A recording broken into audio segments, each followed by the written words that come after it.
Ito po ang eco-solvent printing area. Ito naman po yung PC ng 6 feet. Maayos naman po. At ito naman po yung PC sa kabila. At ito naman po yung ICC profile po. In case na mawala po, ready to install. Ito naman po yung cutting machine. Good condition naman po. At dito naman po nakalagay yung pending documents area ko po. Ito po yung eco-solvent ink stock ko po.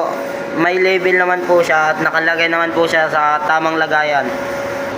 At wala naman pong critical stock. Dito naman po nakalagay yung special media ko po. Nakabalot naman po lahat sa plastic. Nalagyan niya na din po ng label. Dito naman nakalagay yung mga tarpaulin stock at hindi pa naman po critical.